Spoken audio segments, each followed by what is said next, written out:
Get your day 45 worksheet and we'll be ready to start. Under capitalization, this is actually a review from day 29. So if you don't quite remember how to do this, go back to worksheet day 29 and it explains to you how you capitalize things when you're doing an outline. So they have a sample of an outline here. The first thing you always want to be aware of when you're doing your outline is that your Roman numerals and your letters should be capitalized in the outline. So they have a lowercase I for a Roman numeral. It should be a capital I. So we'd have capital I and then cooking. The C in cooking would be capitalized. A should be capitalized. And then we have American cuisine. The A in American is capitalized because it refers to the country of America. But cuisine is not capitalized. This isn't a title. It's just a word, cuisine. So A in American is capitalized, but the C in cuisine is not. Then we have number one, cooking in the South. The C in cooking would be capitalized because it's the first word in that section. And then South would also be capitalized because it's referring to a geographical region. Then we have number 2, Cajun cooking. The C in Cajun is capitalized for 2 reasons. One, it's the first word in that phrase, and then it also refers to a type of people or a type of cooking, Cajun. Cooking, the word that comes next, is not capitalized. Again, this isn't a title, it's just a descriptor of the type of cooking. Cajun is capitalized, cooking is not. B would be capitalized. Asian would be capitalized because Asia is a country. Cuisine is not capitalized. Then we have the Roman numeral 2, which should be capital II, and baking would be the title of the next section, so it would be capitalized. So if you look at that, what that comes out to be is this. And again, day 29 has the full explanation to how to do this if you need to refer back to it. All right, good job. Punctuation. I love it when we have this kind of punctuation because it's so simple. Punctuate the salutation of this business letter. Members of the board, colon. That's all you need to put there to complete the answer. Make sure they're nice and big, those dots, so I can see them. Member of the board, colon. All right, now, parts of speech, verbs. In the present tense, the subject and the verb must agree. You know this. We've reviewed this many, many times.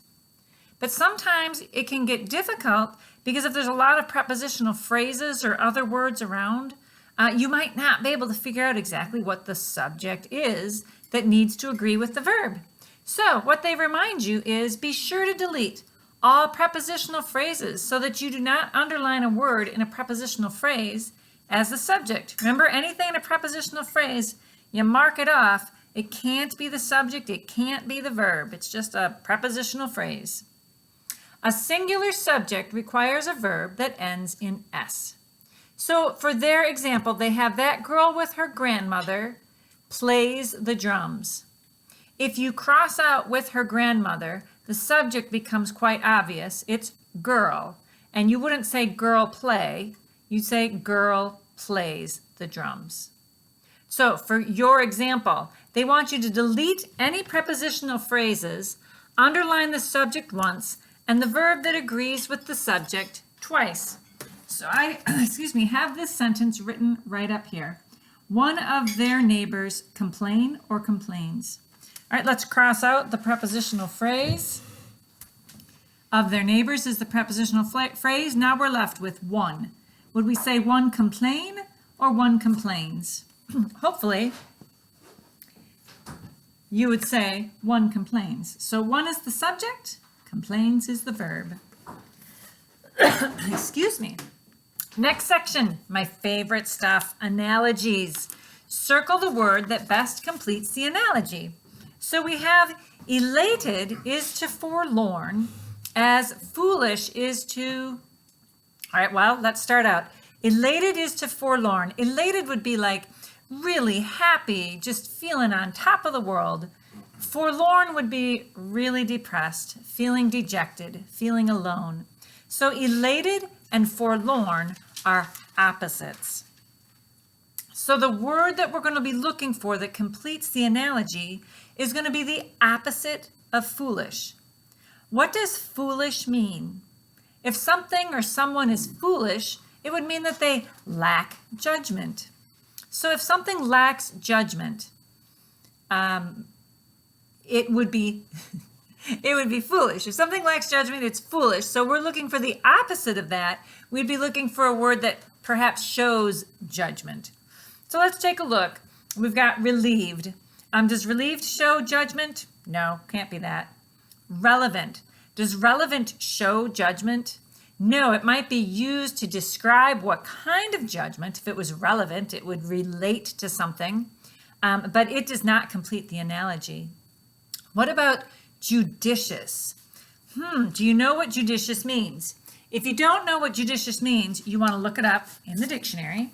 So I have my handy dandy dictionary right here, and I see that judicious means having, exercising, or characterized by sound judgment. Oh, sound judgment. That's kind of the word we were looking for. We're looking for the opposite of foolish. That would be something that shows judgment. Judicious is full of judgment. So judicious is the correct answer. So you would read that sentence as elated is to forlorn, as foolish is to judicious.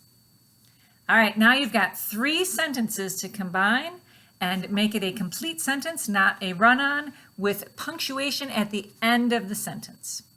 I know you guys can do it, and I know you'll do it well. God bless you.